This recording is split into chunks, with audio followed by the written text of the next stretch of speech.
ملے گی منزل مقصود یہ ایمان رکھتے ہیں، ہم اپنی رہنمائی کے لیے قرآن رکھتے ہیں۔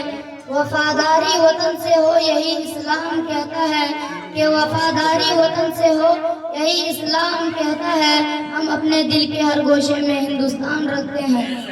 متعلم مدرسہ اسلامیہ خیر العلوم بننا قائدی بازار حیدرآباد۔ الحمدللہ وکفی والسلام علی عبادہ الذین اصطفی، اما بعد، اعوذ باللہ من الشیطان الرجیم، بسم اللہ الرحمن الرحیم۔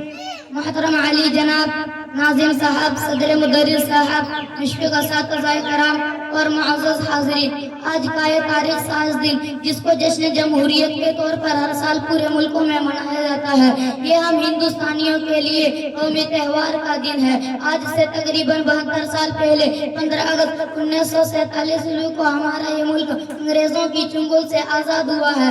انگریز ملک چھوڑ کر چلے گئے، لیکن چونکہ ابھی ہندوستان کا کوئی آئین مرتب نہیں ہوا تھا، اس لیے آزادی کے بعد بھی کچھ دنوں تک انگریزوں کے آئین کے مطابق ہی ملک کا نظام چلتا رہا۔ لیکن جلد ہی اس وقت کے ہمارے جو عظیم قومی رہنما تھے، ان لوگوں نے آپسی صلاح و مشورہ سے ڈاکٹر بھیم راؤ امبیڈکر کی قیادت میں ایک قانون ساز کمیٹی بنائی، اور اس کمیٹی نے 2 سال 11 مہینے کی انتہائی کوشش کے بعد قانون ہند مرتب کیا، اور 26 جنوری 1985 کو اس قانون کی ایک کاپی پارلیمنٹ، قانون ساز اسمبلی اور عدلیہ کو سونپ دی گئی کہ اب ملک کا نظام اسی آئین کے مطابق چلے گا۔ ہمارا یہ ملک مختلف مذاہب اور مختلف قوموں کا گہوارہ ہے، یہاں ہر قسم کے لوگ بستے ہیں اور ہر قوم کے ہر مذہب کے آنے والے یہاں موجود ہیں۔ اس لیے دستور ہند میں تمام مذاہب اور تمام قوموں کی رعایت رکھی گئی ہے،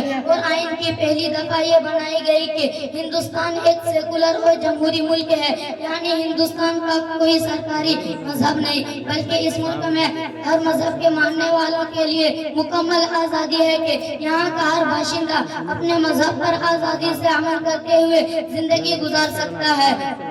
دستور ہند کی یہ پہلی دفعہ اور حقیقت یہی ہمارے ملک کی شناخت، اور اسی پر عمل کرنے میں ملک ترقی کرے گا اور ملک کے اندر امن و سکون کا ماحول بنا رہے گا۔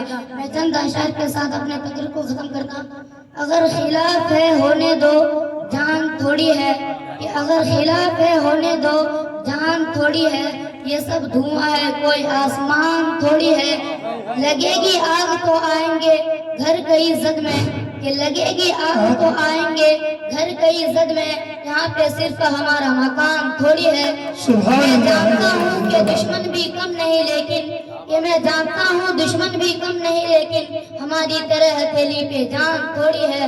ہمارے منہ سے جو نکلے وہی صداقت ہے، کہ ہمارے منہ سے جو نکلے وہی صداقت ہے، ہمارے منہ میں تمہاری زبان تھوڑی ہے۔ کیا کہنے بھائی، جو آج صاحب مسند ہے کل نہیں ہوں گے، جو آج صاحب مسند ہے کل نہیں ہوں گے، کرایہ دار ہے باقی مکان تھوڑی ہے۔ کہ سبھی کا خون ہے شامل یہاں کی مٹی میں، کہ سبھی کا خون ہے شامل یہاں کی مٹی میں، کسی کے باپ کا ہندوستان تھوڑی ہے۔ اللہ کا کیا خوبی کہا کہ مذہب نہیں سکھاتا آپس میں بیر رکھنا، کہ مذہب نہیں سکھاتا آپس میں بیر رکھنا، ہندی ہے وطن ہے ہندوستان۔ السلام علیکم۔